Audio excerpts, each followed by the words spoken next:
Yeah. Hey, do yo. Trophied up. Yeah. Hey, do yo. Trophied up. Do your dance when the G's up. G. Spaced out, got me geeked up. 10 toes on the west, can I beat us? You cannot. Shining every time they meet us. Rack 'em up since 96. Yeah. Been number one in LA, something slight, that's the gist. Hello, everyone. I don't know if you guys have noticed, but we have a special guest here. He was supposed to be the host originally when this podcast came about, and things happen. I guess I guess college is a valid excuse when everybody else in this podcast is in college. Regardless, he's here now. How you doing, Griffin? Good. It's good to be back. I was thinking about it earlier today. I think the last time I was on was the second leg or the first leg watch along for Herediano last year. So like basically a year. So Yep. It's been a while. All right. There it is. So it's been a year since you've been on the podcast. So yeah. Welcome back. I like the background. Whoever. Yep. What was that? My picture? I actually can't remember. It was either the lighting doesn't look the same. Someone's I stole. It's like basically the same though. And then we have Tab, of course. Always. How you doing, man? Doing good. How about you? I'm doing great. We had the watch along of the game that the Galaxy played in Panama, but we'll go over that match and give actual analysis to it. But to start off, I wanted to, man, Griffin, you're gonna graduate this year, right? Yep, I'm graduating in May. Have you done? Shoot. What are you gonna do after graduation? Yeah, I have full time here on Talkin Galaxy. Yeah, I have a job lined up at Talkin Galaxy full time. Perfect. Yeah. Unpaid. Yeah, for the love of the game. Yeah, let's be very clear on that part. Yeah. The Talkin Galaxy fund is not hitting right now, but what are you actually gonna do? I have a job lined up. I've started working, I'm working part-time to finish out the semester, and then I'll start to work full-time when I graduate. It's remote, so I can kind of be wherever I want. So we'll see. I would love to come back to LA, but we'll see what the future holds. So we're going to need you in that Outlaws tournament, brother. Yeah, I'll be back for that. That's for sure. Yeah. Run in the tournament, run the midfield with Tab. Next year's ours. It has to be. It's going to go crazy. Yep, it has to be ours. Anyway, it's nice to have you back on the podcast to talk some Galaxy footy. When I thought it was a joke when you were like, yeah, I'll be on the pod. I'll be on next pod. I honestly thought you were joking, but I'm very glad that you're here now. And yeah, let's dive into some things here. We'll start off with the rumor of Philip Coutinho. Galaxy Runs LA, posted very well. I'm looking at right now. It posted that the Galaxy sent a proposal to sign Philip Coutinho, the 33-year-old at Vasco da Gama, Gabriel Peck's former club. See if there's any connection there. Has requested to leave, and he spent the last 3 seasons with Vasco, but he's on the move again, and it looks like the Galaxy could be a potential option. I don't know how much we buy into that source. Tab has 3-star reliability, so however much Tab's reliability tracker means to you is how much we on this rumor. Yeah, just like the 5-star of that. What was that? No, that got taken off. Ekrem Konar or whatever. Yeah, that guy's a fraud. All right, big surprise. Anyway, Philip Coutinho. We'll start with you, Griffin. First of all, would you even want to see Philip Coutinho in a Galaxy kit? And second of all, just how realistic do you see the signing playing out for the Galaxy potentially? Yeah, I mean, when it first came out, I was kind of split. My instant reaction went to like the Douglas Costa route and how obviously bad that went. And how obviously Philip Coutinho is a very different player, but like in that same kind of stage of his career. So the red flags were there for me when I first thought about it. After like giving it a little more time to sit and thinking about it, I would be a little more open to it. I still don't think I would be in love with it. Yes, we do need a 10, but the 10 we have right now is pretty good and injury prone. So I don't know if getting another pretty good and injury prone expensive 10 is the solution, but we'll have to see. As for if we can pull it off, I mean, I'm sure there's a way we can. Kuntz has been pretty like crafty with figuring out how to pull these deals off. Off the top of my head, I'm not sure. I think he would have to. I think we're in a position where we'd have to sell to buy, or like we saw with Christian Ramirez, maybe not sell, but let people go to buy. So we'll see. I mean, it seemed to have quieted down a little bit, but who knows? I mean, he's without a club right now, so that helps a lot. So yeah, we'll see. Definitely. Tab? Yeah, so what I kind of know for this is that say for a Coutinho situation at Vasco, the fans were kind of dragging him down, and he didn't like that, and he thought this is probably the right time to step away and let what's that comment say? Okay. Anyways, Vasco da Gama and Coutinho, the relationship broke down. The fans didn't want him there anymore, and he thought, better to take a step down while you're here than take a step down when you're tearing the club down. And there's a bunch of turmoil going down at Vasco. Their coach is gone. Coutinho's obviously announced his termination of his contract, and one of the proposals was the Galaxy. Corner Galaxy reported yesterday that there was smoke to this rumor. There's a little something. We just don't know what it is.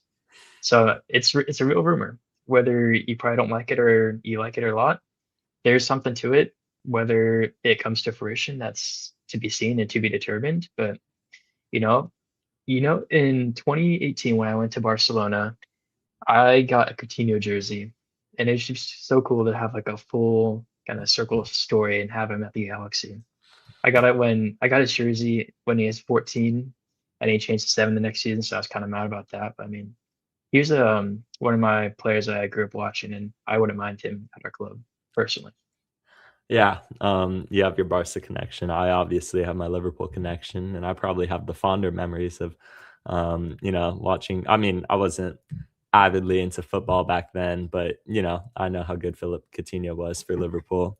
I think I don't want him. I'm sorry. I don't want Philip Coutinho at this stage of his career.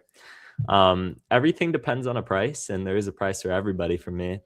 I think if you're looking on him taking a big salary cut, if he wants to do that and, I know a guy whose salary could potentially open up that move is Christian Ramirez at the Galaxy. We'll talk about next, but the Galaxy ended up waiving him or exercising a buyout on that. And I'm sure there'll be plenty of MLS clubs interested in Ramirez there.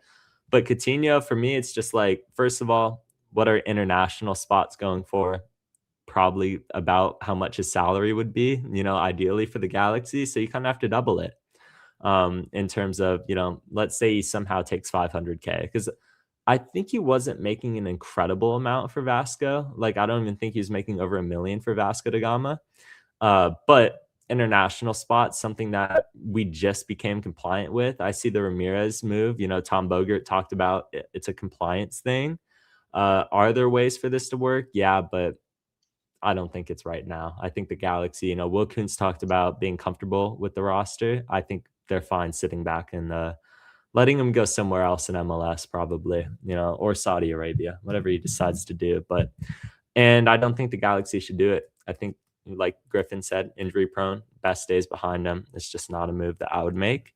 So Coutinho, I mean, you could have it on your radar, but I wouldn't. I don't. There seems to be a little smoke to it. It's just not something that will probably progress, at least this window. And then next, we have the game in Panama against Sporting San Miguelito. This felt like a non-match day to me. I don't know. I always like when the season begins with like an MLS game, because it feels like there's more hype and build up to it. And when it starts with CONCACAF, it's like a bit weird because, I don't know, it just felt like a preseason game, and it played out like one too. The Galaxy draw 1-1 against Sporting San Miguelito. They score the first goal. Looks like just an unmarked cross by Edwin Cerrillo. Just lost his man there. And then Joseph Paintsel ended up having the equalizer in the 67th minute for the Galaxy. So what do you guys see from this one, Griffin? Yeah, I mean, kind of going off what you just said, it felt weird the whole day. It didn't feel like it was a real game. I mean, I was stoked the whole day that the game was back, but it still didn't feel the same. Last year we had CCL2, but it didn't start until a couple weeks in, so we had that bye. So yeah, it just felt weird. It was at it wasn't at Sporting San Miguelito Stadium. It was like a stadium that was someone else's in Panama because they couldn't fill, or they didn't have enough capacity, whatever. It just felt weird. Very much felt like a preseason game. I was excited when the lineup came out. I was excited to see. I don't know if I was excited when the lineup came out. I was excited to see Hack when the lineup came out. I was excited to see Cuevas.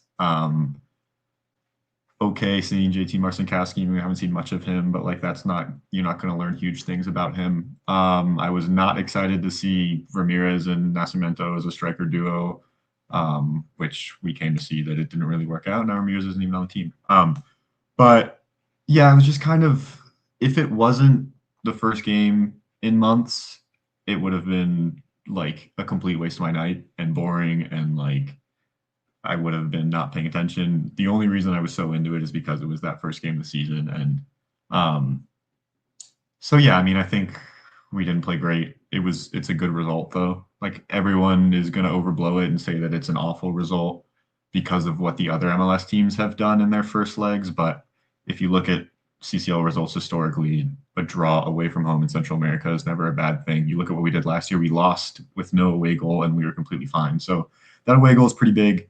A 1-1 draw sends us to overtime. Anything else, if we win, we go through. A 0-0, we go through, which I don't think will happen, but it should be it's in our hands on Wednesday. So not a great performance, but a fine result and a weird curtain raiser to the season, but moved on from there. So Yeah, and I think that the 1-1 is a good result. You get the away goal, and you could, if theoretically, you could probably sit back, play 10 men behind the ball, which you definitely should not do, but you could still get the win if you don't score, they don't score. So I doubt that's a tactic that Vaney's going to go for, but realistically, that could be something that happens. So I mean, 1-1, like you said, Griffin, we've always had a tough time in CONCACAF. Last year, we went to Costa Rica and we dropped the bag. We started Ruben Ramos Jr. and Harbor Mill in that game, and it just wasn't meant to be. I think Harbor Mill had a good game in that game, but it shows the historical troubles that we've had in the Central American nations. And I think the 1-1 is something you can take and build off of and come into tomorrow and put 4 past Heredion at home. So I don't see anything happening different. I think we have a goal fest tomorrow, so I'd get buckled in. But one thing that does worry me is I think we got to get that goal early, because then that's going to make them step up more and get more space between the lines, and that's where we play best at. If they sit back, that's where we kind of struggle, and they shit us on the counter and they get the goal. That's how they got the first one against us, and Sevilla lost his man, and it just takes one simple mistake like that, where you lose your man for one play and they get the one goal. Obviously, that's another good chance, but JT pulled off some decent stops. But I think if we get that early goal first half, I think we'll be chilling. If we wait 60 minutes plus, then I'm starting to worry a little bit. Yeah.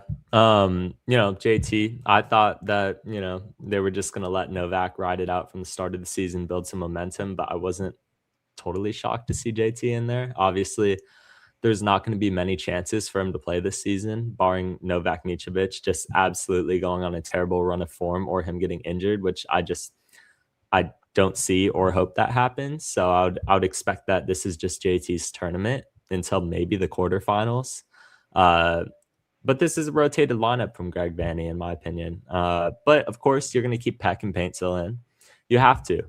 We don't have many wingers that can play that position. Eric Tommy's also out. So it's like, what are you going to do? Like you said, Hack, underwhelming first performance. We'll talk about his second performance, but wasn't much better in my opinion.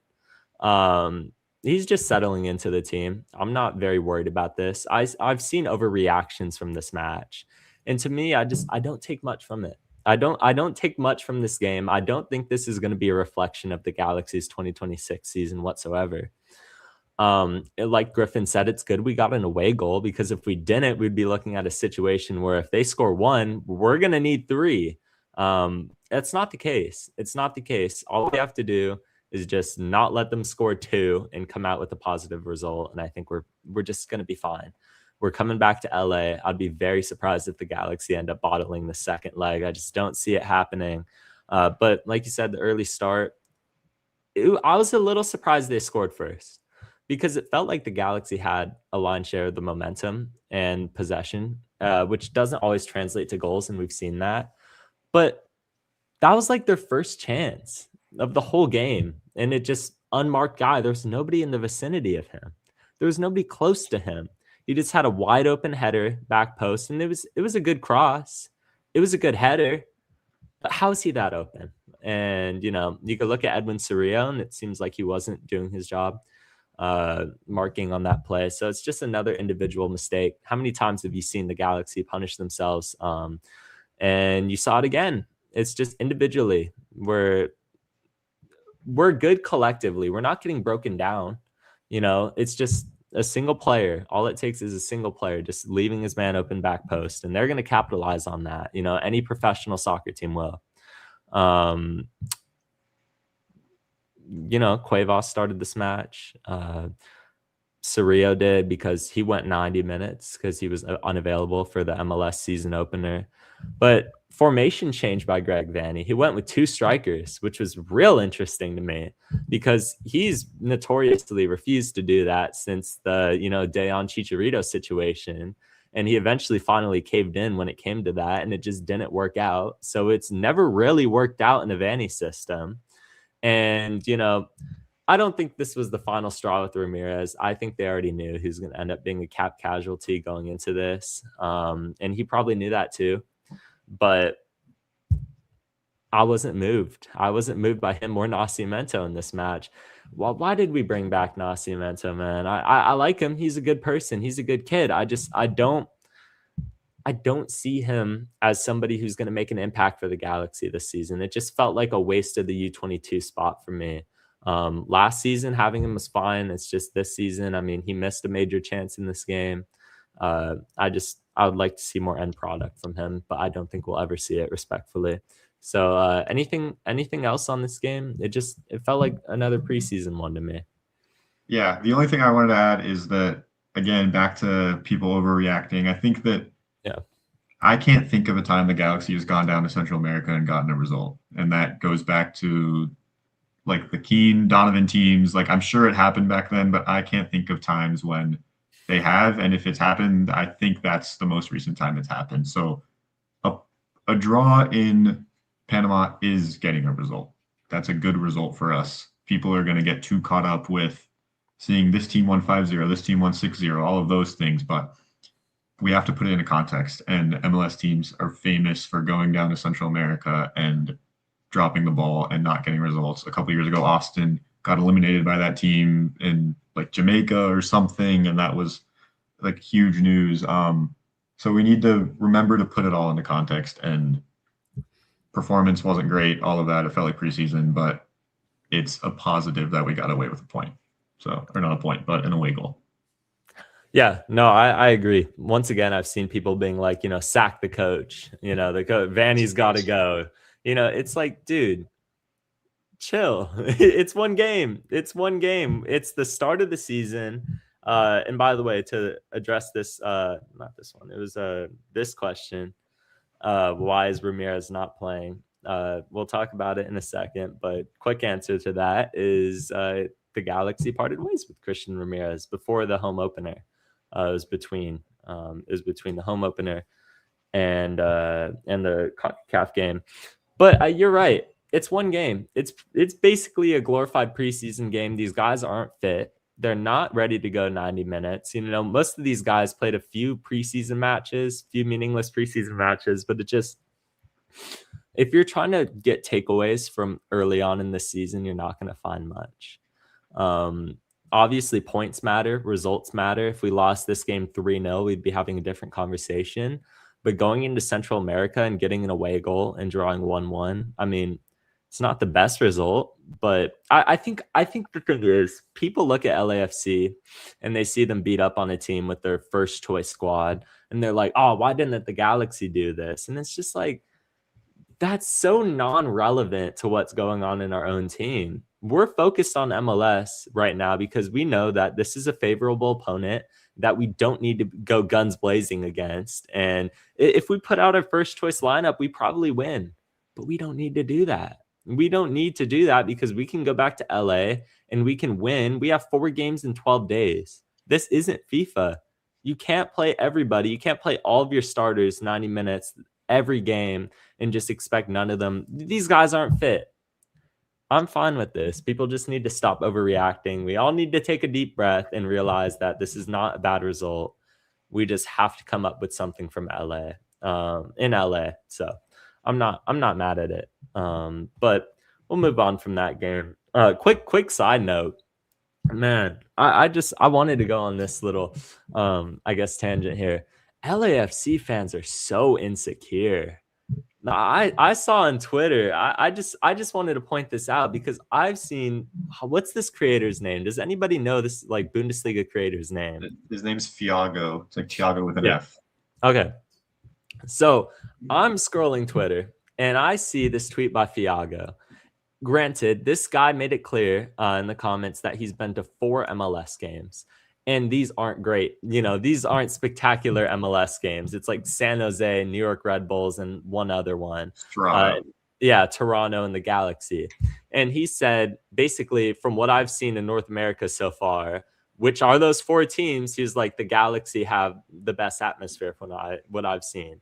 And he was just like, I really enjoyed my experience. We put him in VIP. You know, we gave him the influencer treatment. I'm sure he loved that. And man, I click on the comments thinking that it's just going to be, you know, a bunch of Thiago fans being like, oh, like, hope you saw Marco Reus and enjoyed the game or whatever.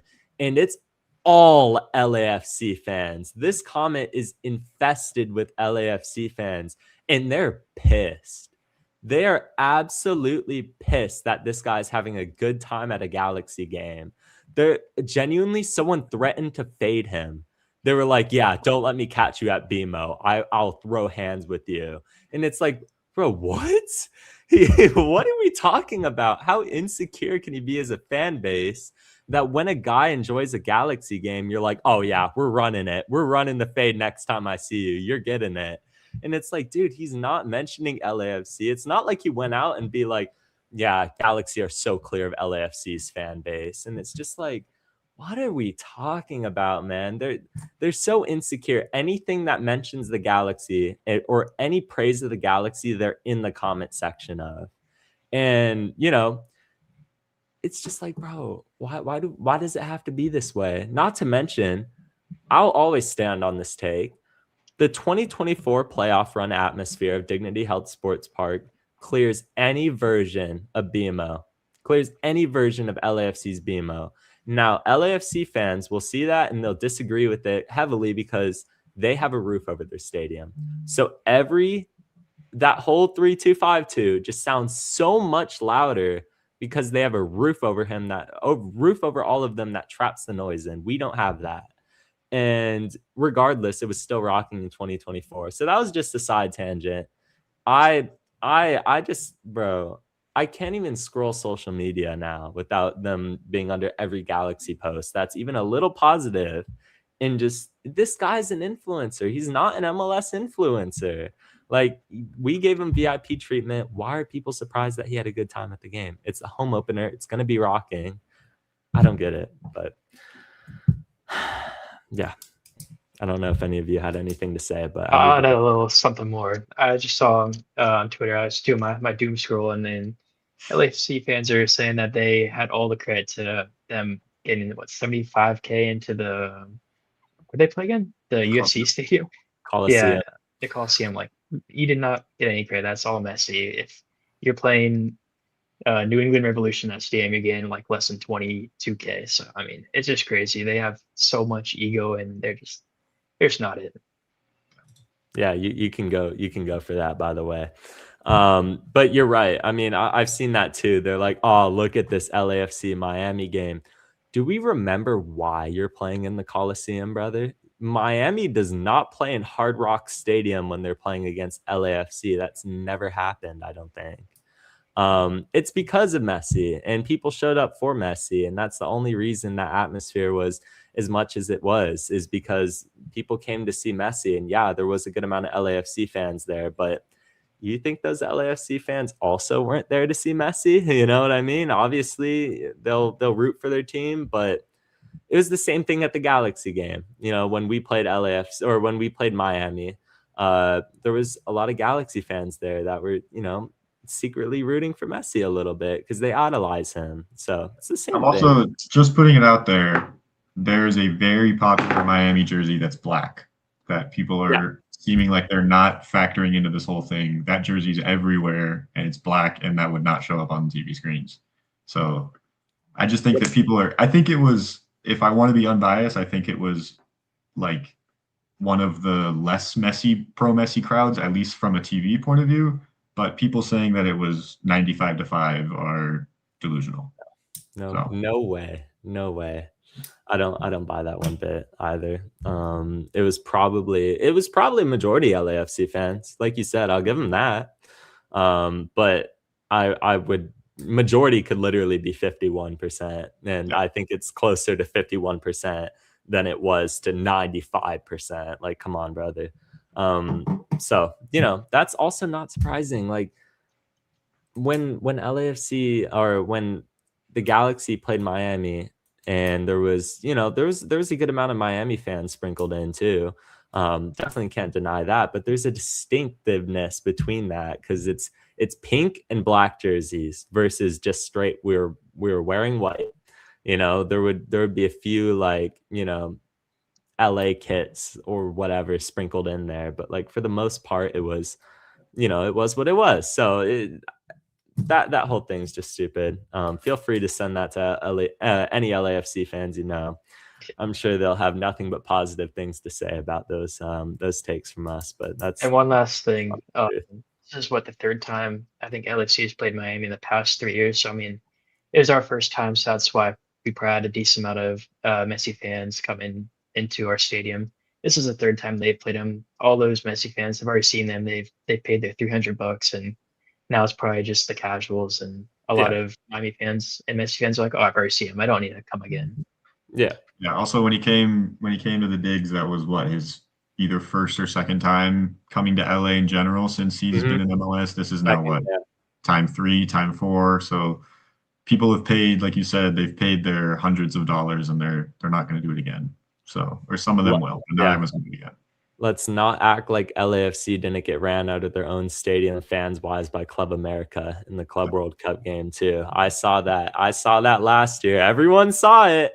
You know, then they want to talk about the result, right? They'll be like, "Oh, but we won." But it's and like, the difference is this happens to every fan base in the MLS. But every fan base in the MLS is man enough to say, "Yes, that happens to us." When we played Chivas at the digs, it's like, yeah, it's going to be a majority Chivas crowd. The one difference is they're not coming out and saying, yes, it was. They're just denying what we're all seeing on the screens.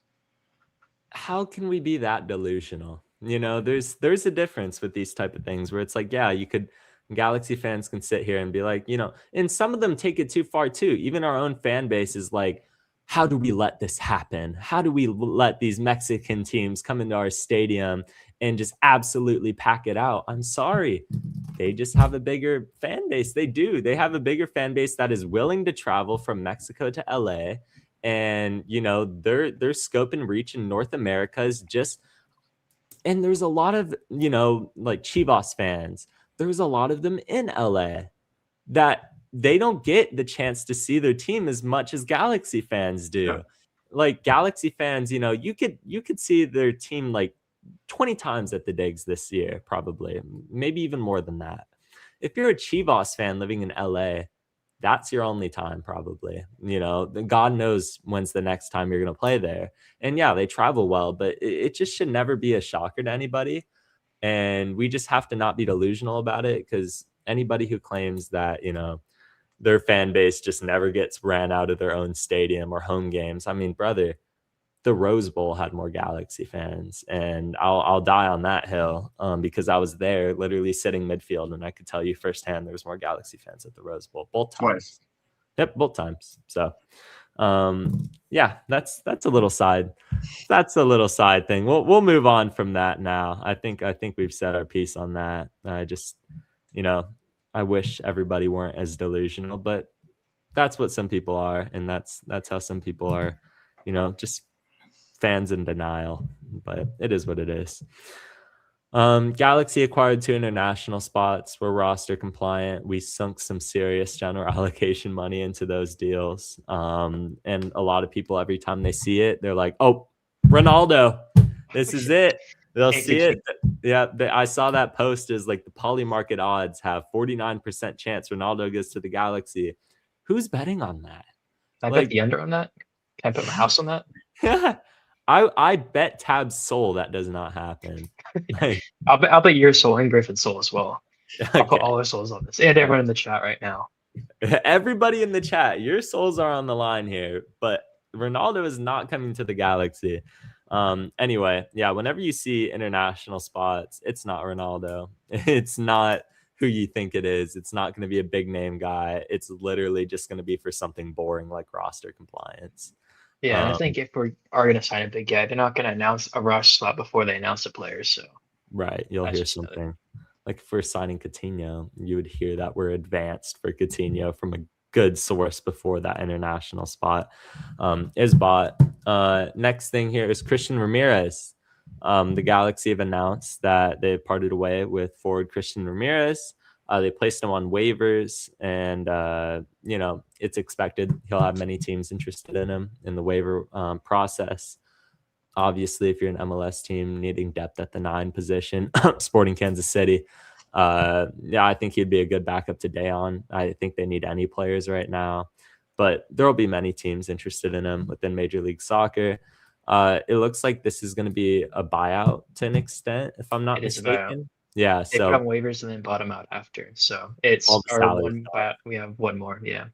Yep. And this what's called on the waivers. I think this move stinks of San Jose for some reason. I think San Jose needs a backup 9 after Timo Werner, and then I don't know if Judd's doing any good these days, but I think this for some reason the first that popped up on my head was he's headed to San Jose. So that's my guess. I think he's going back to Minnesota. I think he's going home. My roommate's a huge Minnesota fan, and the second he saw that news, he was like, he's coming home, he's coming home, he's coming home. They also don't have a lot of depth. They have Calvin Yeboah up top and not a whole lot else since they sold Tani. So I think it screams Minnesota, but we'll see. I mean, I would think that probably 60% of the league would be interested in him just purely as a cheap backup 9. So yeah, we'll see. Not to mention the fact that, Columbus could probably also use a backup 9. It feels like a reunion for Christian Ramirez is probably in the cards, but who knows? Maybe there will be a team that's willing to give him more. But Minnesota also has a ton of cap space, I believe. So yeah, I got a ton of game. Yeah. Yep, that could be a move they could definitely pull off. But Christian Ramirez time as a Galaxy player is really weird for me. Came into the team, and I was very high on that move because I was like, okay, you lost Dayon. He's not going to be as good as Dayon, but I could honestly expect at least probably 10 goals from Christian Ramirez last year. And he starts off pretty good, hits it sort of a slump, and then you just never see anything of him again, really. Nascimento breaks into the team, and Ramirez was just a part of a tough time because the Galaxy were losing and losing and losing. And it's like, okay, something's got to change at a point. And Ramirez just happened to be one of those things where it's like, okay, we have to change something. And he happened to be that. I don't think he was as bad as most people in the chat probably will think he is. I think there were certain moments. It's just a striker thing. I mean, there were certain moments he could have picked out better, chances. He would go invisible some games, but I felt for the most part it was a lack of service to him. He was a good aerial threat, which I enjoyed. Klaus is now that guy for us that is just very physically dominant, unlike Tab. And then, I just Ramirez is a bit overhated from our fan base, and I see it a lot. He obviously didn't show up in that CONCACAF match. He wasn't looking very great. So, maybe it was just time for both, parties to part ways. I think he posted something on Twitter that was like nothing but love, like ready for my next chapter, something along the lines where it's just like, it seems like both sides were just ready to move on. He'll probably join a team that's in a better spot to contend than the Galaxy are right now. At least if he's smart. I think if Minnesota keep building a really good roster, you have Yeboah, James Rodriguez, and then you could have him in the mix there. They could be probably a home playoff spot contending team. But I don't mind it. I don't mind it from a Galaxy standpoint. If you need that to be roster compliant, I don't think he was worthy of being a third choice striker. It was unfair to him. And he was overqualified in that role. It looked like at the start of this offseason, the Galaxy were going to roll with him as their starting striker again. And then, at least what Tom Bogert said, things change. And they ended up parting ways with him. So what do you make of Christian Ramirez's legacy at the Galaxy, Griffin? Yeah, I mean, I was pretty excited when we signed him. I mean, he put up good numbers at Minnesota. He'd put up really good numbers in Columbus. And I was just kind of expecting him to, like you said, come in, give us a solid 10 goals, 5 assists, just be a solid presence for us up there. Not be anything crazy. I mean, he was replacing Dayon. He was not going to be able to do what Dayon did. But I expected him to be solid up there. And I think that's kind of what we got for the first, month. I remember he scored in the home leg against Herediano and then scored a late equalizer up in Portland. I think he scored home to Orlando. I think there was like four games in a row where he scored. He had a pretty good start to the season. And then the service started to dry up. We weren't winning games. And I think we kind of reached a point in the summer where we weren't winning games. And it was clear that this season was a throwaway. And you have this young guy, Nascimento, coming in on a U22 slot. And if you're not going to make the playoffs, and obviously there's no relegation, there's no real jeopardy, you're building for 2026. So I think that's kind of when the decision was made to kind of pull the plug and give Nascimento the reps and see if, is this going to be our guy or not?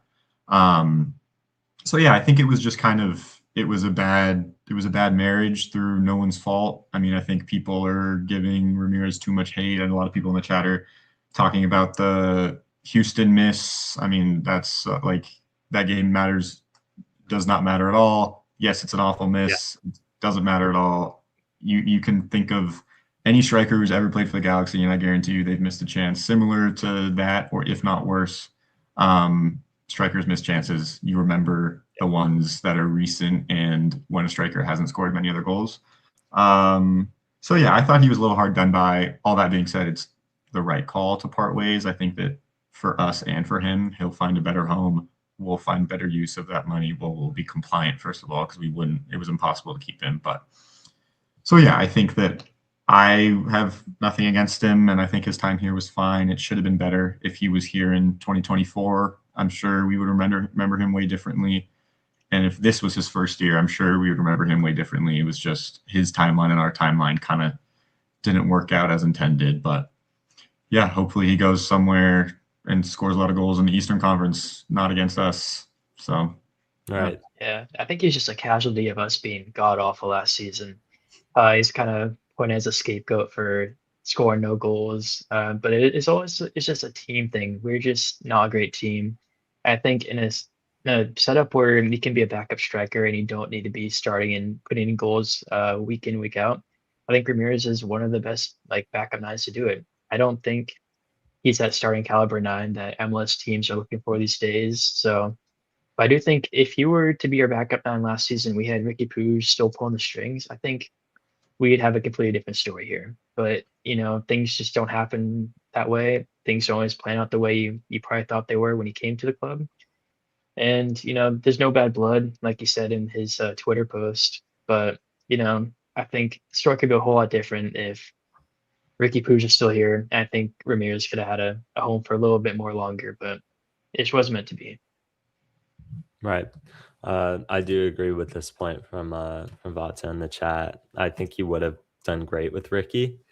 When they brought him in, I think, the expectation was he was going to play with Ricky at a point. And that never ended up happening. And I'm a little upset that never got to happen because he would have greatly benefited off of Ricky Pooge in the squad.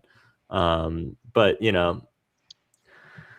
he's just not a third choice guy. I feel that if they're going to bring back Nascimento, which I don't agree with in the first place, but if you're going to do that, then I think he just doesn't have a place in this team anymore. There was a question, will we bring in another striker? Not now. In the summer, yes. In the summer, we're going to need to replace Nascimento. But for now, we're going to roll with what we have. Paintsil can be the third choice striker if need be. It's not ideal, but it's just something that, if something, God forbid, were to happen to Klaus and Nascimento, then I think Paintsel would be the guy to fill that role. You saw that a bit last year, even with Christian Ramirez. So, thank you for your time at the Galaxy, Christian. And yeah, hopefully we could get him on the pod soon. I know we had a little block on him joining. But, we'll work on that. We'll work on that very soon. Will I be going to the game on Saturday? Yeah, I'll be going to the game tomorrow and Saturday. Let's see. Bring back Zonka, Costa, or me to the digs. Look, I have no clue what kind of shape you're in. I have no clue how many minutes you could go for. I have no clue if you could play the 9. I have no clue where you can play, but I'm taking you over both of those guys. So that's pretty easy. I think over Zonky, yes, but a arrest warrant, Douglas Costa or something different. So that's something to remember. That works on everyone but Peyton. Doesn't work on Peyton. No. Yeah. That pisses me off more than anything, though. The fact that he played good on an arrest warrant pisses me off because it shows that he could have been that good the whole time. Obviously you're joking, but like that there is some reality to the fact that Costa like locked in when he needed to. Just proves that he could have locked in that whole time and he would have been a successful designated player signing for the Galaxy. Wouldn't have been the best, but he would have got the job done like a Chicharito did. And, he was just like, you know what?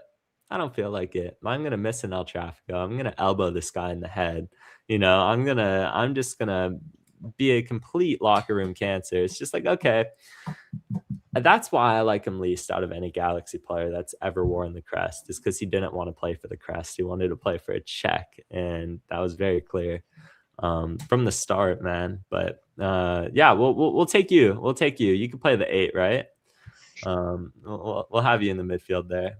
Do you guys think Klaus scores more than 20 goals? Furthermore, do you think it has a chance at Golden Boot? I think we need to pump the brakes on Klaus a little bit there. But Griffin? The only way Klaus scores 20, I think, is if we go deep in some of the other competitions we're in. Let's say he scores a hat trick at home on tomorrow and starts getting some stat padding. If it's all competitions, there's a chance he gets 20. I still would say no. I'm thinking around the 11, 12, 13 goals this season mark. That's kind of what he's got every season in St. Louis has been around 10. Klaus is he's had his injury problems too. So I think we need to be ready for that when it comes. So if we can keep him healthy, I think that's not a position of worry this year, or less of a position of worry than, the 10 or the 8. But yeah, I think 20 goals is a little high. He looked good over the weekend. We'll get into it more, but yeah, he's not Jovic. Only Jovic, Chicharito never scored 20 goals. Jovic scored, I think, 21, including the playoffs. So 20 goals is a lot in MLS. It's not the Prem where you have 38 games, 34. Right. So guys don't score 20 goals like that. Right. Yeah, I think it's closer to 15. I think in a good season, I think he could get 20 goals and assists, like Joe Cool was saying in the chat. I think that's a realistic thing. I think if he gets minutes against the game tomorrow, I think he has a chance to get a couple goal contributions, and then we play Mount Pleasant in the next round, and I think he could get even more to stat pad his stats, but I don't think he gets 20 goals straight up. I'd lean around that 13 goal mark. If I had to put an exact number, I'd say it's 13. So 1 out of 13. There we go. He fits the Vanny system very well, and he scored in his first 2 minutes in Major League Soccer. So everyone's like, okay, Golden Boot contender. But it's consistently throughout 34 games in an MLS season, I'm not so sure on that. I think just the sheer volume of other quality attackers that we have, like Paintsel and Peck, are going to end up taking a lot of the stats away from him. But yeah, we'll keep an eye on that and see if he ends up staying in that.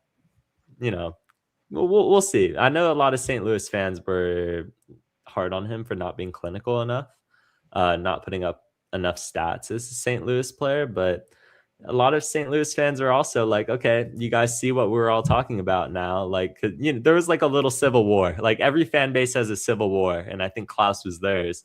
because some of them were okay with Klaus leaving, and other ones were like, dude, why? And do you guys think Garces was fouled on the pen? We'll talk about that.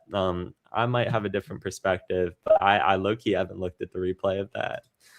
I think back to St. Louis with them too, you got to remember that they walked John Nelson to the airport and helped him get off the team. They stopped playing him so that he had a clause in his contract where it would have extended. So I think seeing what the old team has to say is helpful sometimes, but you can't take that as the whole picture of it. We should have done that with Zonka. All the fans of his old team were so happy to see him go. So sometimes they're right, sometimes they're not. So we can't just judge the St. Louis Klaus on the St. Louis fans. So we'll have to see. Right. And then speaking on Zonka, it just came official today that he's rejoined his childhood club of FC Copenhagen in Copenhagen. So I don't know how he's still getting contracts at the ripe age of 36 with his skill talent, which there's a lack thereof. But I mean, good for him. It's a contract through the end of the season, so I'm sure this might be his last season ever. But this is his fourth stint at the club now. He captained it early on in his career, so it's a good way to kind of end his career, and that's what I'm kind of thinking is going to happen. It's always funny to me when players fall upwards. That will, or even like staff. I've seen staff fall upwards sometimes. And this is just another one of those where it makes me laugh a little bit. But, maybe it's just a retirement thing. He won't play much. Seems like he has the Eric Zavaleta role over there. That's going to be his role this year. Yep. I would be surprised if he's starting for that. We'll see, though. Yeah, or like the Galaxy curse, he magically becomes a starter for them and ends up leading them to like a Conference League title or whatever. We'll see. Honest opinion, how do you guys think Sanabria and Yamane did their first game? 1 through 10. Do you think they're going to remain starters the whole season? Sanabria, I felt like had some of his best performances he's ever had in a Galaxy kit. If he continues to play like this throughout the whole season, then I'm completely fine with him being a starter. Yamane, is okay. I mean, not much to take from that. I'll give Yamane a 6 out of 10 and probably Sanabria like an 8. Sanabria dropped off a little in the second half, but I was completely fine. I thought first half he was killing it in the midfield. Yamane was just, he was there. He didn't make any real mistakes, which was fine. And I thought he just did his job. So 6 out of 10 is fine for that. Are they going to remain starters? I don't think Yamane's the starter in a first choice Galaxy squad. Maybe salary wise, they're just like, we're paying this guy the most. Let's just throw him in there. But I don't think that's how you coach a winning roster. And I don't think that's how Greg Danny coaches a team. So I'm gonna go out on a limb and say Yamane's not the starter and that it's Cuevas. And then Sanabria, I could see him being the starter. Winder's been unavailable. He's coming back next game. But I would still, it's Sanabria's spot to lose right now, probably. So do you guys feel the same way? Yeah, I would agree. 6 and 8. I want to say that was the best I've seen Sanabria play since he's come to the Galaxy. I know that bar is pretty low. Yeah. There might have been some game last year where he was good in a throwaway game. Last year was such a wash that I'm not totally sure, but he was pretty good. He was breaking up play a lot in the first half. He was connecting passes. He still had a couple moments where I think he turned the ball over just outside the 18 a couple times. But still, I think that you didn't really notice him a lot of the time in a good way. I think a lot of the times last year you were noticing him in a bad way. I think myself and almost all the people I'm friends with who are Galaxy fans have been very harsh on Lucas Sanabria, rightfully so. So I think he deserves his flowers for that performance. It wasn't the best performance ever, but there's still room to grow. But it's a step in the right direction. We also on the other side of it have to remember that we paid $5 million for him, and he's on a UTP slot. So he needs to keep building on this, but it's a great start. And Yamane, kind of basically what Peyton said. I think and hope Cuevas is the starting right back on this team. But Yamane was fine. He didn't do anything good. He didn't do anything bad. None of the back line was bad other than Garces in 2 isolated moments. Other than that, I wouldn't say that anyone was bad. But Yeah. Yeah, I think those are pretty accurate ratings. I'd give Snobber an 8, like you guys said, but I give Yamane a 7. I think he almost had that John Nelson type esque performance where you don't really recognize him, but it's a good thing because he's not doing anything bad. But he's also not standing out and putting in a fantastic cross like maybe Cuevas would do. Right. That's what I think you kind of miss with Yamane. But Yamane brings this kind of presence where he can slide into midfield and help out a little bit and invert, and that's something you can't get with Cuevas. So they're just pros and cons to both of the players, and I think that's the situation where Vanny is. That's where Vanny makes his money, making the decision whether he wants to pull back to be inverted or more far up. And we saw it in the San Miguelito game. I think you'll probably see it tomorrow, where you're probably playing more of a three back, and Cuevas steps up into the midfield and also up top. You've seen him connect with Pekala in that game. So I think Cuevas will probably be starting tomorrow, but I did think he might have had a good game on Saturday or no Sunday. So For reference, I would also give Nelson a 6. If you want to look at how the fullbacks did, not bad. Just I think my Garza's rating would be definitely lower, a lot lower than a 6. But let's see. We kind of touch on this, Klaus. I think everyone's in agreement that he'll be probably in double digits. It just depends how far you can get in double digits, but probably somewhere from 10 to 15. You could end up anywhere in there. I just wouldn't expect a golden boot run from him. Any news on Fagundes? Is any team going to sign him? Haven't heard anything. he's still rocking indoor league in Austin, Texas. I think the last rumor we heard of him was Penarol in Uruguay, but I mean, it's been a couple weeks since that's been kind of rumored about. So who knows, that price stalled and maybe the smoke went away to that, but who knows what's up with that guy. I know he won an indoor league tournament though, so good for him. Yeah. Yeah, that's the bar now, from MLS Cup to indoor league tournament. If he's still without a club in April, May, or even into the summer, someone in MLS will pick him up. Someone. And then I've met a lot of people at the home opener. Always welcome if you see me around the digs to get a picture. I know I was taking pictures. Had a kid approach me after the game asking for a picture right after the final whistle blew. I love moments like that. It's truly awesome that this podcast can be like, an outlet for people to, connect within the Galaxy community. And I get to meet a lot of cool people from it. So I'm, very, very honored to be able to meet everybody. So if you see me at the digs, feel free to say hi. We could talk about the Galaxy. We could talk about whatever. But yeah, always appreciate the love and support of the podcast. So you ever see me, I'll be doing photography for Galaxians this season. That is my new role. Actually had freaking Jakob Galesnes follow me right before the pod on my photography account, which was super cool.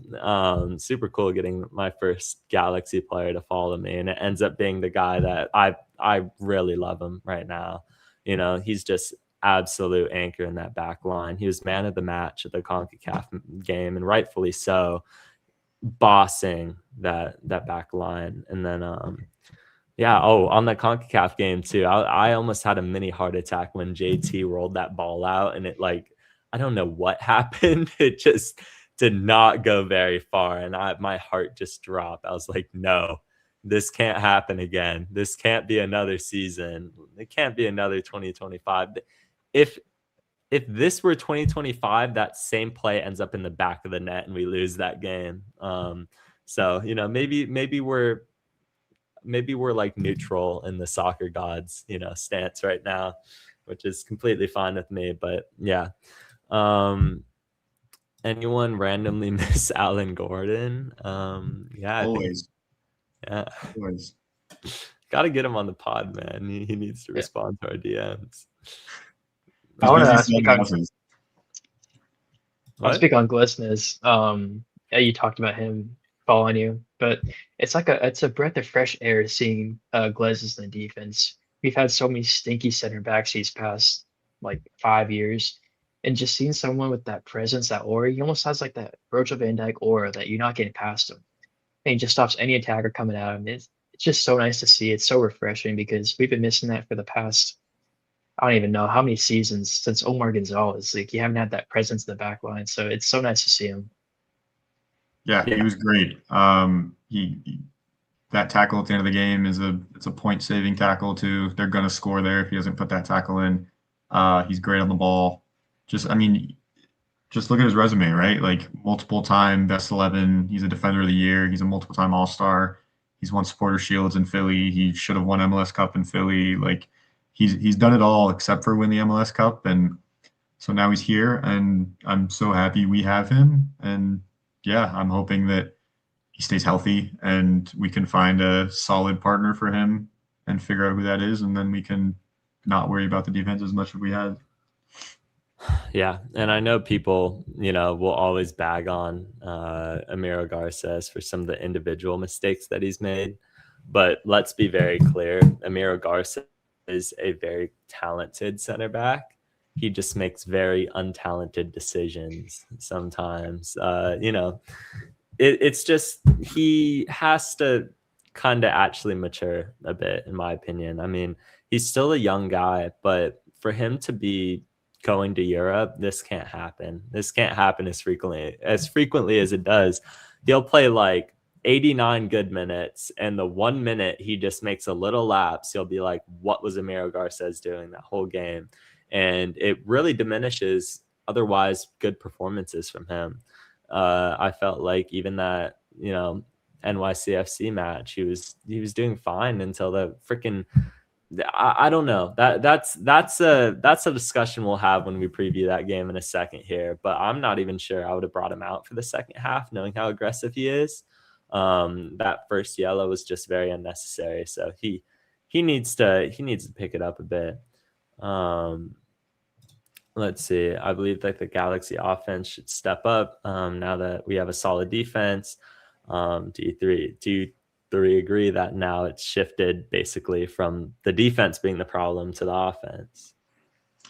I mean, I think it's easy to say that after 2 games where the offense hasn't looked great. I think that this team's offense, when we go through the whole season, I think it'll still be better than this team's defense. We'll see. They've done a lot to fix up the defense this offseason, but I think that yes, it is time for the offense to step up. I mean, it's been 2 games, but there's 2 of our record signings up there, 2 of our 3, and another DP up there. I have full confidence that they will. I mean, they have enough credit in the bank. 2 of the 3 of them were fantastic in 2024. Paintsill was still pretty good last year, and Peck, took a dip last year, but he had his moments, and everything was bad last year. So, but yeah, I mean, it's up to them to take that step up, and I fully expect them to. But also, we can't assume that the defense is going to be solid the whole season, because it's not going to be. That's just, it's not that good of a back four. It's a good back four. It's, I would say, even a better back four than we won MLS Cup with on paper. But by no means can we expect them to be solid week in, week out. So we'll just have to see. They've been good so far as a unit. They've had individual errors, but they haven't had any, major defensive breakdowns. And yeah, the front three's kind of been the opposite, where they've been good individual. They've had individual moments, and they haven't had, more prolonged phases of attack and chance creation. It's more just a good Cuevas cross and Paintsill pops up for a goal, and one good Royce and Klaus moment. So the back line needs to figure out their individual mistakes, and the front line needs to figure out their cohesion, because they have the individual part down. Right. Tab? Yeah, I think the defense has definitely solidified the past few months, and we've seen that through these first few games. You have this kind of confidence that we're not going to concede as many goals. I think that comes through Glesnes. I think that comes through the fullbacks they're pretty good. I think we have the best depth in the fullbacks in all of MLS, like I've said in previous podcasts. And I think with those additions, with Glesnes, with Hack, you feel a little bit more secure.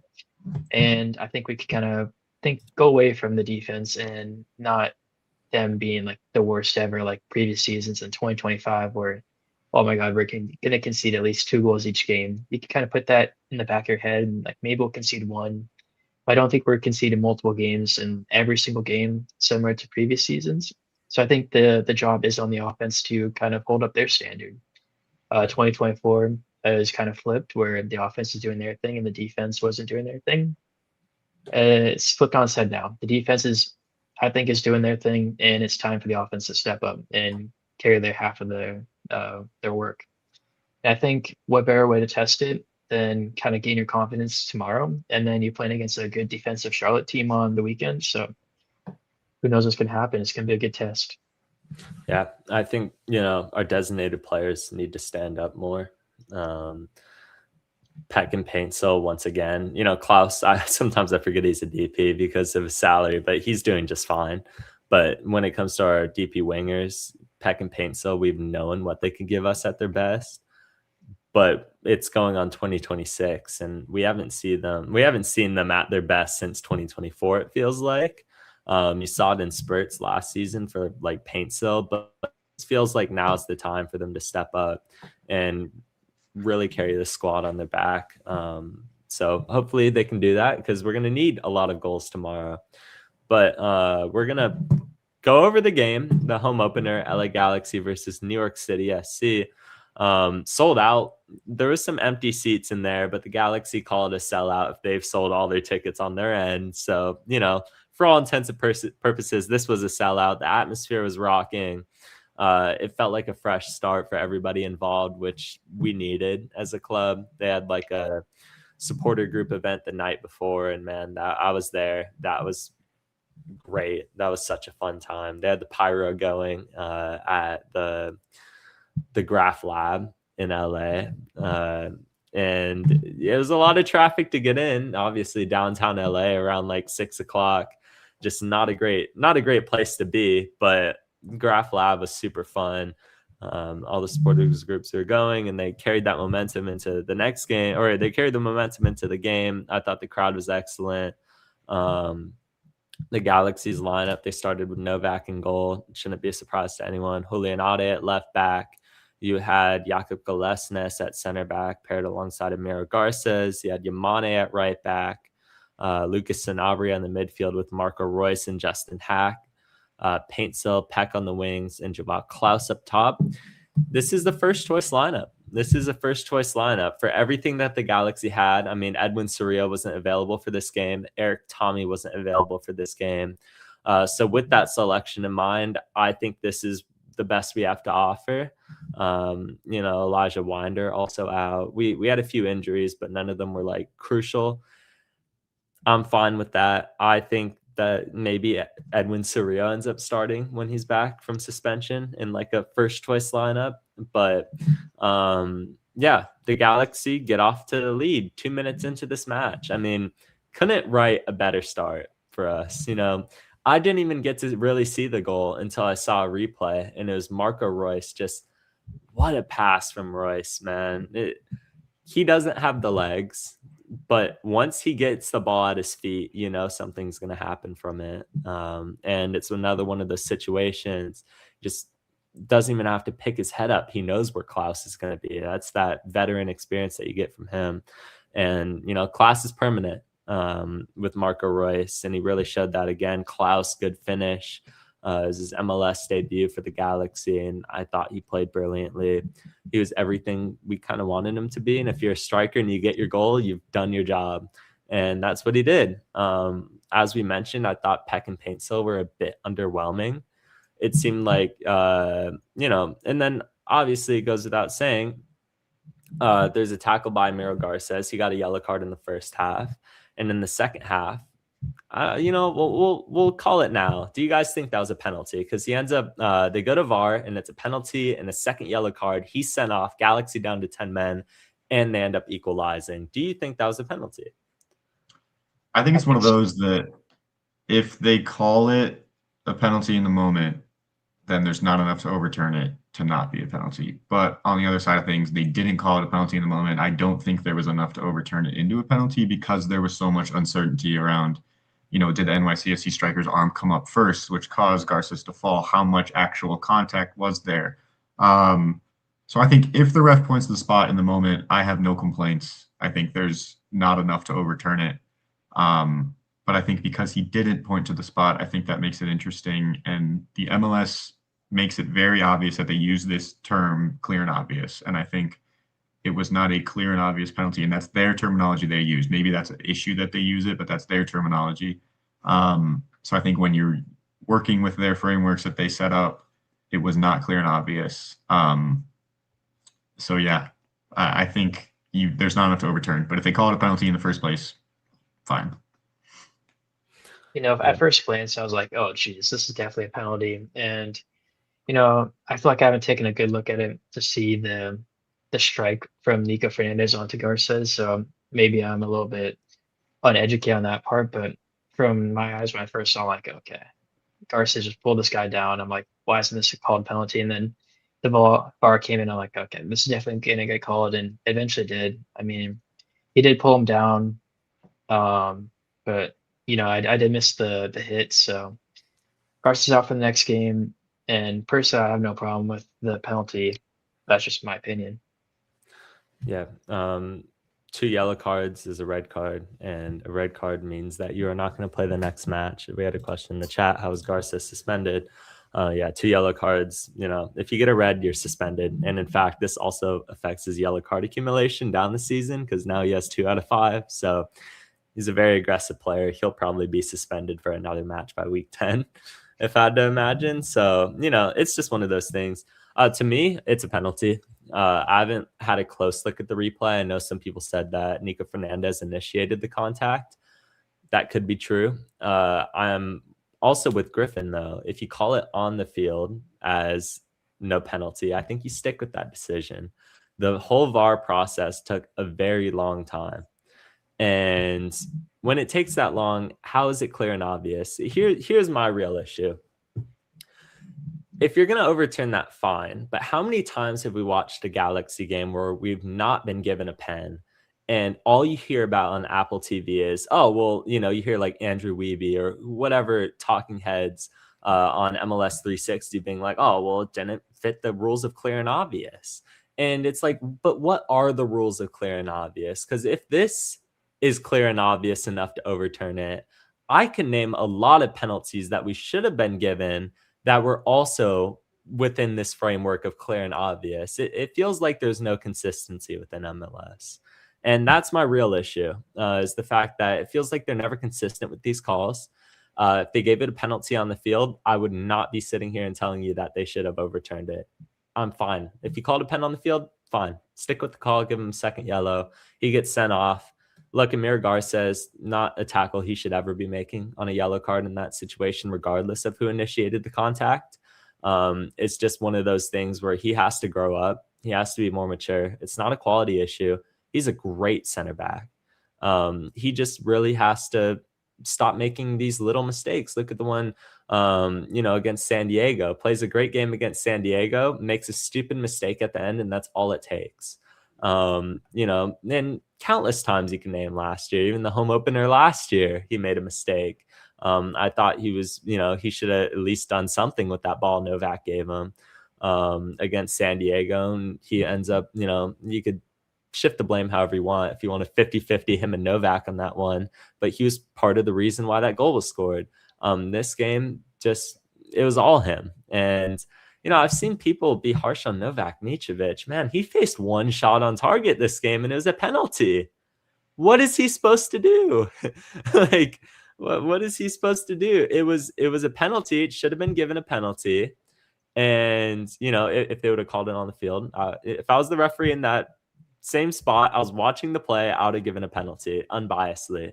And if that's the case, then it's just like, it's not Novak's fault, man. We got to stop scapegoating the goalkeeper for every bad thing that ever happens to the Galaxy as a fan base. Like, I thought he played a fine game. He didn't do anything spectacular. He didn't cost us. He did his job as a goalkeeper, I guess. Not much he could have done. I would have given him a 6 out of 10 too. He just did what he was supposed to do. But yeah, going back to Amir Garces, he needs to grow up. We talked about how, Alex Ruiz came on the podcast, and they talked about the fact that Novak Mitrovic, Greg Vanny was talking and saying that he's not a young goalkeeper anymore. He's just a goalkeeper. you know, these players need to take accountability and responsibility, and Emiro Garces is one of them. He's not a young center back anymore. He's a center back. Has to be better in these situations. Fernandez converts the penalty. There wasn't much left in this game. I thought the Galaxy, after this point, you're fine with the draw. You know, you're not expecting to come out with a win anymore because you're playing down a man. We had a chance, though. You know, we had a few chances in there, but nothing real clear cut. And it ends in a 1-1 draw. I think Galaxy's okay with this. New York City going on the road, getting a point, you know, also not bad for them. I think everyone's just okay. You know, it feels like a missed opportunity, and it is, because we could have came out with 3 points if it weren't for another individual mistake. But when that does happen, you're like, okay, I'm fine with the point, and that's it. What ended up happening. So what else from this game, Griffin?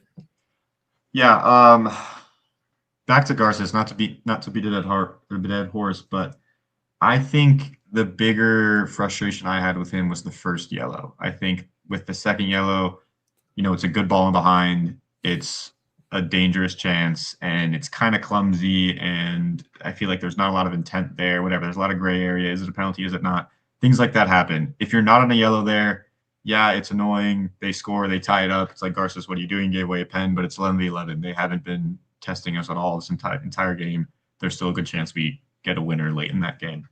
Right. My bigger frustration is that first one. I think it was, 20, 30 minutes into the game. There's a NYCFC winger just past the halfway line, but not just past the halfway line like on a counterattack, just kind of floating there. And Garces just chops him, completely takes him down. Like, no questions about it. It's a yellow card. And it's one of those where it's like, oh, hopefully you don't do anything for the rest of the game. And then it comes back to bite us. So I think that's the one more that frustrates me, because that wasn't he got put in a bad spot and he had to make a decision, and it was like a spur of the moment thing, wrong decision. It was just what are you doing? That's never the right decision. And then it puts us in a bad spot. Super frustrating that he was about to be subbed out too. I mean, Yoshida was ready to go. He was about to be subbed in, which is a tough pill to swallow for everyone. I saw people who were upset that Vanny then took Royce off for Yoshida, but that's 100% the right move to make. I mean, Royce, first of all, Royce is 35, 36. He's already played 60 minutes and not actually been great. He got a really good assist, but other than that, he wasn't involved all that much. We've seen Royce either go in for the last 30 minutes or get pulled around the 60-minute mark. So that was probably going to happen regardless of if you're on 11 or 10. People were saying to take off one of Hack or Sanabria, but you can't split up the pivot there. You can't take off either the wingers. You can't take off your 9. When you go down to 10, the logical option most of the time is to take off the 10. So that's the right move from Vanny there. And yeah, the rest of the game, I think if you ask me from minute 1 to 60 or 55, whatever it was, I would have been frustrated with a point. But if you ask me my opinions after the red card and after the goal, it's a good point. It's always frustrating to not get 3 at home. It's a big thing in MLS is winning your home games, but you got to put context into it. And we played down a man for 30 minutes, and they didn't really threaten us. And I think we defended really well. That 2024 or the 2025 team loses that game 100%, no doubt about it. So I think it's a step in the right direction for sure. It's an underwhelming start, but it's a fine point. That could be a point that we look back on at the end of the season, and it's like, wow, that point is the difference between making the playoffs and not, a home playoff game and not, whatever it is, making the wild card or not. So yeah, it's a good point. Hopefully we get 3 this weekend, because if we don't get 3 this weekend, I know it's gonna become, oh, it took us so long to win last year. This is last year again. I'm 99% sure this is not 2025. I'm also 99% sure it's not 2024. It's somewhere in the middle. People are overreacting as always, which is fine. I mean, people want to see us win, and it's frustrating when the team doesn't win, but I think the performance was fine. Sanabria impressed me. Klaus impressed me. Hack was a little uninspiring. I thought Hack was better in Panama than he was over the weekend. A little bit. He still wasn't great in Panama. No one was. But yeah, it was a fine game. Happy to get a point considering we played down a man for 30 minutes, and yeah, we move on. So Yeah, I think he had all the points just nail on the head. But I just want to beat this into everyone's brain. I think Greg Vanney played his cards absolutely perfectly and couldn't do anything worse or anything better. I think he was gonna sub Garces out like he said, but literally 10 seconds later, 10 seconds later, Garces goes and commits the foul and gets a penalty, gets sent off. And like you said, Royce is the right man to come off. I've seen people say, "Why are you taking off Royce? You should be taking off Hack or something or Snobber." But like that's just that instant indicator that you don't know ball. Like you have no ball knowledge. It's been a trend with some Galaxy fans that they want to keep their star players on the field and take off the non star players, I guess, in this sense. But I think with what Greg was still, I think he played the perfect hand. I think he couldn't have done anything better. And I think you take a draw considering the circumstances. I think you playing down for 30 minutes, you don't always win those games. The 2025 Galaxy team does not win that game, like you said. And it shows the evolution that this team has kind of built up to. I think you see we're closing out games a little bit better. Obviously, got the late goal in the Panama game. We held on for 30 minutes with a man down. I know one Galaxy account said it was a disappointing draw, but I'm like, that's not disappointing at all. You played down for 30 minutes and you've held on to the draw. You've gained a point. You can't say that about any other team. So, I'm taking this result and I'm putting this in our back pocket and we continue with it. Right. Yeah, as both of you touched on, I'm okay with the point given the context, but there's going to be added pressure to the Charlotte game. Just the fact that I think a lot of people are going to be disappointed from this game. But it's not a loss. And you're right. This 2025 team loses this game. So I'm okay with it. I think we've touched on pretty much everything there is to say about that match. Sanabria, I thought, this was his best game in a Galaxy kit. A lot of people are banking on him to have a bounce back season and be the $5 million player. Well, let's not overreact, but this is a good start. He's not a baby. He's not a guy that we signed for $300K from the USL that comes in and is overperforming what he should. Like, this is a guy who should be playing like he's worth $5 million, and he played good.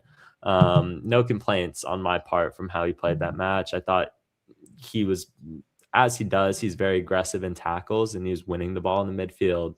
In build-up play, I thought he was a lot more successful. If they want to play him as a number 8 in a double pivot with Cerrillo, we'll see how that plays out. But I'm more confident in that now than I was before, because I thought the way that he built out as a number 8 at times was good. He was playing the box-to-box role because Hack was playing the defensive mid role, and obviously in that double pivot, doesn't always play out like that, but pulling Royce was the right thing. Royce, just a great individual moment. Let's go through other players here. Yamane was fine, as we talked about. Ade was fine. Paintsel and Peck were a bit quiet. Klaus gets a goal. He did his job. And yeah, Justin Hack is the only player that, I want to see a little more from him, but I'm not entirely surprised. He doesn't have chemistry with this team yet. These are players in the midfield that he has to gain chemistry with. How long did it take Lucas Sanabria? And maybe he still hasn't, but how long did it take for him to finally figure things out with the Galaxy in that midfield? The Greg Vanney system is very midfield centric, and he's going to have to figure it out. That being said, I do think against Charlotte, we'll preview that match here shortly, but I think it will be Hack dropped in at center back. And they probably move Cerrillo into that midfield with Edwin back alongside Lucas Sanabria, if I had to guess. So, but let's preview the leg 2 of Sporting San Miguelito. As we talked about, the first leg was very boring. There wasn't much to take from the match. The Galaxy get a point out of Central America. People can look at it and be like, we should be beating teams from Central America because you look at our wage bill and it's a lot better. You look at the quality of players, it's a lot better.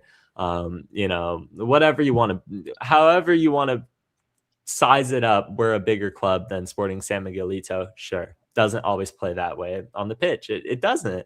You saw it last year against Herediano. They got a good away goal.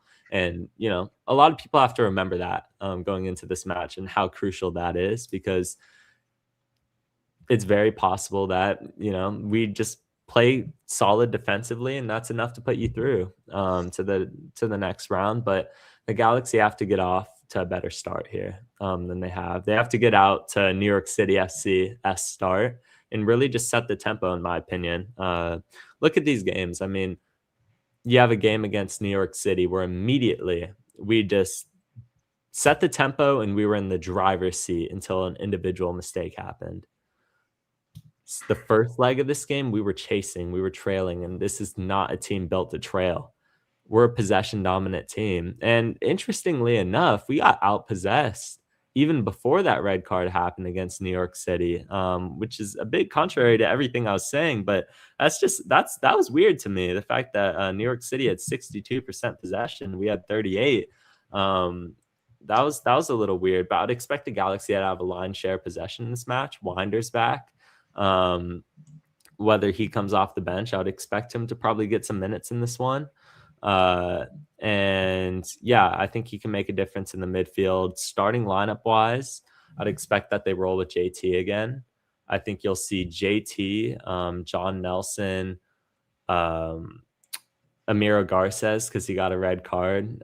So he's not going to be able to play at the weekend. I assume they'll just throw him in there and throw him in for 90.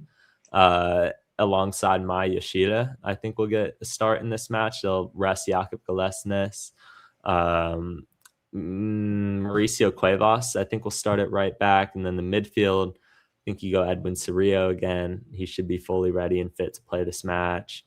Lucas Sanabria, I think we'll get another start in there. And I think Eric Tommy's back. I don't think he'll play in the match, but that's just another thing to keep tabs on, is the fact that Eric Tommy's back. In the midfield, who else? I mean, I don't see Royce starting another match like this. I could see Lepley. Starting.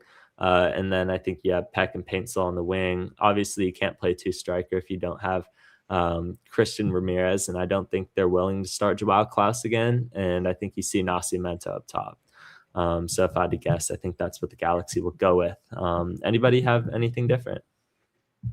I think you throw Winder in instead of Sanabria. I think Sanabria was ran to the ground over the weekend. He was playing down a man. I think him and Hack deserve their rest. I think they played in so much work playing down a man, especially in the midfield, when usually that's the player they kind of take off and you sit back and defend and just go on the break. And those guys do a bunch of running. So I think they'll probably get their rest. I think with Winder coming back, Prante coming back, I think you see Winder coming in, and then I think Prante probably comes on for him and maybe around halftime. So share the minutes, get their fitness back into play.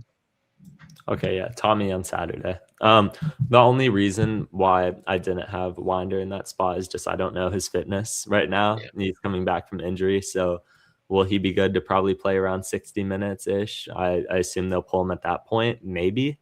I just don't have any, personal say on how far Winder can go for the Galaxy right now. But if he's ready, you start him. You give Sanabria a rest, and you start Sanabria on Saturday. But right now, I think you have to let it roll. And Sanabria is finally building confidence. Just let him continue. Let him continue to do his thing in the midfield, and hopefully keep building off these performances. This is a game we should win. And if you want to build even more confidence, maybe he could nab a goal in this match or an assist or something like that, and just keep progressing into the midfielder that the Galaxy hoped that they were getting when they first signed him. Score predictions for this match. I think it will be a goal fest. I think the Galaxy should come out and hopefully make a statement. Paintsel and Peck, my eyes are closely on you this game, because if they do not have a goal against this team, through, what was it? Who scored in the first leg? Paintsel. Okay, yeah. So Peck, I have my eyes on you then. Because if he does not get a goal in 2 legs against Sporting San Miguelito, and he was supposed to be a lot of people's golden boot pick, I'm going to be a little concerned. Not anything huge, though. I'm sure Peck will be fine throughout the course of the season. It's just he's been a little invisible these past few games. Even Paintsel, I mean, he scored, and I thought he was pretty effective in the first leg, but against New York City, I didn't really see much from him. He was very confident that first leg in taking players on one-on-one, just as Paintsel was. And you kind of didn't really see that as much against New York City. I mean, it could just be a quality difference. It's a lot easier to go against a Panamanian fullback than it is to go against an MLS one. But I think the Galaxy win 5-1. I'm going to have them scoring 5 goals in this match. The other team will probably get, a consolation goal in the second half, if I have to assume. But I'm going to go for an absolute rout. I don't know the last time I predicted this many goals, especially from an offense that hasn't really proven much yet. But I think this is the game that they need momentum wise. Paintsel, I think, will have 2. I think Peck will have 1.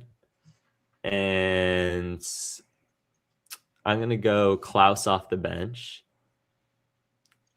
A weird one, I will go with I'm going to go with Mauricio Cuevas. I like a nice little fullback goal. So score prediction, Griffin. I'm gonna go 4-1, similar to you. Similar to the game last year, the second leg against Herediano. I think it's gonna be pretty similar to that. 4-1. Yeah, I think Peck and Paintsel each get 1. I think Nascimento probably gets 1. I think that playing against that level of an opposition for long enough at home, I think he'll get his chances. He got his chances in the first leg. He didn't convert, but I think he'll convert in the second leg. And then I think we see a Ruben Ramos first goal for the club at the end off the bench. I'm hoping that we'll go up early and big enough that we'll get some Harbour Miller, some Ruben Ramos, Parente, Lepley, all of that. And I'm seeing a Harbour Miller to Ruben Ramos goal to wrap it up and make us all feel good going into the weekend. So I like it. I'm gonna split my predictions. I think if we get a goal in the first half, I think it's gonna be a 4-0 game. But if we don't get a goal to like 60 minute, I'm gonna go 2-0. And can I do that? Is that against the rules? No. Okay, I'm good. You can't do that. But I can't? Oh my. Okay. I'll predict that we're getting a goal inside the first half. So I'm gonna go 4-0. Okay. I think we got a Nascimento brace. I think Peck gets his first goal, and I think whoever's playing that box to box is gonna get a goal, rush into the box and just shut on the play and get in a goal. So whoever that be, Winder, Sanabria, Parente, I think the 8 gets a goal. Yeah, I can't make the rules. I don't know where you ever got that from. We can't make 2 separate predictions, brother. That's only on the live pod. If we do like a live watch along, I'll drop in like a halftime score prediction, my adjusted one. Like the first leg of this match, it was like 1-0 at halftime to Sporting San Miguelito, and I was like, all right, this will end 1-1. Everyone will go home all right, and that's the only exception there, Tab. I make the rules here. Anyway, so we all have the Galaxy winning by good margins here. This is a match they should be favorites in. This is a match our designated players should stand up to. I think they will. I think the Galaxy are ready for this test. It's going to be a good momentum builder going into Charlotte, and this offense desperately needs a spark right now. And what better way than just an inferior opposition at home? Has to be. An away game ending 1-1, fine, but you're at home, you're in LA. By the way, don't be shocked when the crowd is not very filled tomorrow. People have work, people have things to do. It's an 8:30 game. This match kicks off at 8:30, probably more like 8:40. So good luck, Griffin. Yeah, I thought Griffin just lay his head back. That's what, a 12:30 kickoff for you? it's 11:30 for me, but still, it'll be brutal. Yeah, so good luck with that. But, a lot of people won't be at this game from what I understand. If I had to guess, the attendance will probably be around like 13.5K, if I'm being generous. It's a perfect game for me to get good flicks of the players. I'm excited for this one. I like the nighttime lighting in the stadium, so nice. But I think the Galaxy will rout this team. Is there any chance we lose this match, guys? Could you see a reality where we don't go through? I think the only chance that happens is if it goes 1-1 and it goes the distance because of an away goal. So I don't know. But I think that only happens if we don't get a goal early. I think the key to this match is getting that goal in the first half. So it makes them kind of spread out a little bit more, like I said earlier in the pod, and then that leaves space between the lines, and that's where we are dangerous. Yeah, I will be there, of course. Because you're unemployed. You definitely won't be working while you're there. Well, will you not be at that match tomorrow, Tad? I might. I'm still gotta see because I got some work to do. So okay. Well, if anyone's at the digs, I will be in Galaxians. And then to wrap things up, we got a Charlotte match preview. The LA Galaxy will host Charlotte FC on Saturday. It's going to be another quick turnaround. This will be our 4th game in 12 days at Dignity Health Sports Park, Saturday, 7:30 p.m., 7:40 p.m. kickoff time. We're not in prime time. Thankfully, we don't have as many eyes on this game. But it's late night soccer. It's late night MLS after dark anyway. So a lot of weird things can happen in these type of games. The last time we played Charlotte, when was the last time we played Charlotte? I think there was a game last year. Really? Is it last year? Maybe. I think we tied. Last year doesn't count. Yeah, last year didn't happen. Let me fact check this. I'm pretty sure if it wasn't last year, it's 24, and we last tied. Game is what do you say, Griffin? Last game is like our first MLS game since 2024 or something. Yeah, like exactly. That. Yeah, since MLS Cup won. It might have been 2024. Like 25. I think 2-2. Really? February 9th. Well, I kind of like blanked February out 9th. Last year. What? February 9th? That's not the season. Did you say February 9th, Ted? Yeah. Oh, that's Coachella. Yeah. Oh boy. That's what's called. Google is telling me so. Let me see. LAFC. Mato in the chat is saying 0-0 Bank of America, which sounds forgettable, so that seems probably true in 2024. We got results from CONCACAF. LAFC won 1-0 today. They're through to the next round. Nashville won 5-0 against Ottawa. They won 7-0 on the series. They're through to the next round. We got obviously our match tomorrow, but there's Vancouver who play CONCACAF, Cincinnati.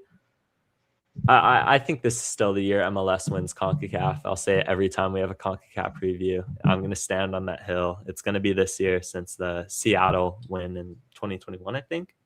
I just think that's bound to happen.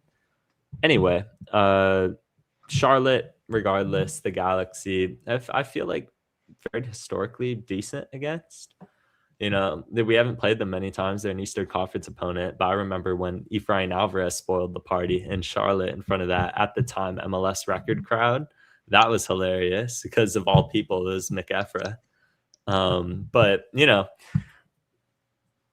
this match will probably have a lot better attendance, if I had to assume. I mean, it also depends on the midweek result. But assuming we get the route done and we do what we're supposed to do midweek, I think this game will be probably around 23K attendance. Last game, Tab said it was like the attendance was 25K. Like, yeah, in fact, 25 people over capacity. I always find that funny when you get an over capacity game. But yeah, I think attendance will be good. Charlotte are a team that's supposed to be probably home playoff contending in the Eastern Conference. I know it was pretty packed last year, but they fared very well. They're always around a playoff team. They have Wilfred Zaha leading the front line, but they also have, he kind of had a semi-poor season last year. I think this could be a revenge year for Wilfred Zaha, if I had to guess, if he has anything left in the tank. But Pep Biel scored last weekend for them. He's good. They have Abada, who's also very good. Gomo's leading the front line. They have Luca De La Torre, who's on San Diego, starting in their midfield, with Ashley Westwood, Tim Ream on the back line, Privet, and Kalina, who's just a great goalkeeper as well. this should be an interesting match, in my opinion. It's very winnable. It's also a bit difficult because Charlotte have had like all week to game plan for this, and we're gonna have to turn over literally after Wednesday, and you have Thursday, Friday game day, and Charlotte have just had all of this rest. But that could also play into your favor if you build some momentum midweek, which is why tomorrow's is crucial to Saturday as ever. Charlotte, as you mentioned, Tab, are very good defensively. They don't allow a lot of goals. Oddly enough, what held them back at times last year was non-production from some of their designated players, like Zaha not doing what he should have, not doing what he was signed for. This is an interesting match to me. I'm gonna go for my lineup prediction. I'm gonna go Novak Mitrovic in net, Julian Ade left back, Amiro Garces suspended, so it'll be Hack and Galesina center back, Yamane right back. It'll be Surreal in the midfield with Lucas Sanabria, Royce at the 10, Peck, Paintsil, and Klaus, if I had to guess. So everyone like that lineup? I agree. Okay. Then score predictions. We'll start with you, Griffin. We'll wrap it up here with score predictions. Go ahead. I don't know, man. I mean, Charlotte's pretty good. Like the thing with Charlotte is they're just solid everywhere. Like there's a lot of teams in MLS where it's like their DPs do all the heavy lifting and then their other pieces are kind of just thrown in there. Charlotte's just good. They just have 11 good players. They don't have much depth, but they have 11 good players. Pet Biel, I think, is the key to this game. When healthy last year, he was, in a normal year, would have been in the MVP conversation, and then he got injured and tailed off. But I think Pet Biel is going to be huge. So I think Hack and Cerrillo are going to be huge because they'll be kind of the two tasked with picking him up, and Glesnes will be a little more free. I could see us tying, but I don't even want to put into the universe us going our first two games of the season winless. So I think we're going to sneak a win. I don't think it's going to be an easy win by any means. I could see like a 2-1, us scoring early. They equalize pretty early, and then we have to score pretty late or sometime in the second half, or score and then sit on a lead. It's not going to be a straightforward game. I know Charlotte have never been great, but they've always been good. Like they've never been that bad, and this year's no exception. I think this is actually the best they've ever been. They're just solid all around. Tim Ream and Privet's a pretty good center back duo. Their double pivot's really good. Pet Biel's good. So yeah, I'm gonna go 2-1, but I am not all that confident in that, and I wouldn't be surprised if we tied again. So Yeah. I was watching their game against St. Louis because it was the first game of the MLS season last weekend. Granted, it was an 11:30 kickoff game, so like body clock and all that. But they're an Eastern Conference team. It's a tough game to predict because you don't know what you're getting with Charlotte. Because in that first game when I was watching, I thought St. Louis is going to be a pretty average to below average team. But after watching the game against Charlotte, they actually looked really good. They're ticky-tacking through Charlotte's midfield, so that gives me confidence that we can do that as well. Because I don't think St. Louis's midfield is as good as ours. So I think that's where you can see some possible breakdowns where we can break down and send Pecker Paints on the wing. So I'm pretty sure they play a 5-back, so there should be spaces in behind for them to go and attack. So I think it's going to be a close game. If it's not tie, I'm going to go 1-0. Yeah. I'm leaning towards a draw. In this match. I think originally I was going to pick a win, but I think we'll win midweek. It's just going to depend. I feel like this team on its fourth game in 12 days is just going to be a little tired going into it. Obviously, you're going to rotate some people in and out. It's a real question if this front line can stand up to an actual good defense. I thought New York City's defense was a decent test. Obviously, Matt Freese is a very good goalkeeper, but it felt like we didn't really test him all that much. Either way, I like the fullbacks for Charlotte. I think they're quality. I'm going to go with 0-0. I don't often pick 0-0 on this podcast, but this is going to be one of those games where it's going to be frustration all around from the Galaxy offensively, but the defense is going to do its job once again. So instead of goal scorer, I'll give you man of the match. I'm going to go with Novak Mitrovic. I think he's going to have to stand on his head a bit this game, and I think he will. He'll do his job. So yeah, I don't know, man. This game can really go any way. I could see a universe where Charlotte just get off to an early start and just sit on that lead, and the Galaxy are just unable to break it. But I think I'm leaning towards 0-0 in this match. So, man, we got more games coming up. We'll have another podcast on Tuesday at 8 p.m. Always make sure to turn on bell notifications and like and subscribe to the podcast if you haven't already. We do live watch alongs of every away game. I think our next away game is Colorado, if I'm not mistaken. But yeah, we play home the next two matches. I know everyone loves home games at the Dig, so if you're able to go to either one of those games, make sure that you do. I think the team really fed off the energy against New York City very early in that match. They saw how the crowd was rocking and really seemed like they're up for it. Colorado is our next away game in altitude, so we will have a live watch along on March 7th of that one too. Where can people find you? We'll start with Griffin. Yeah, you can find me at Galaxy Runs LA. I run that account. It's just me, no one else. All credit goes to me. So yeah. Perfect. Tab? Yeah, I guess I have no account anymore, so I've got nothing. But Galaxy Runs LA, Instagram, TikTok, and X. As for myself, I am, you can find Talkin Galaxy on TikTok. I want to plug that real quick. We're close to 200 followers on that, I'm pretty sure.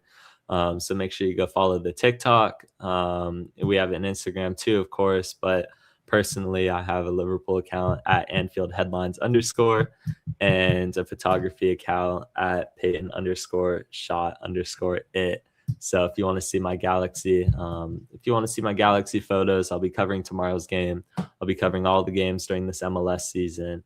Shout out Galaxians for that opportunity. It's like a literal dream of mine to be covering the Galaxy. So yeah, thank you all. And then we have one last question from Vato for Tab. Is that this weekend? Is that the game? We played him previously. Yeah, I mean, we shut down the guy for a haircut.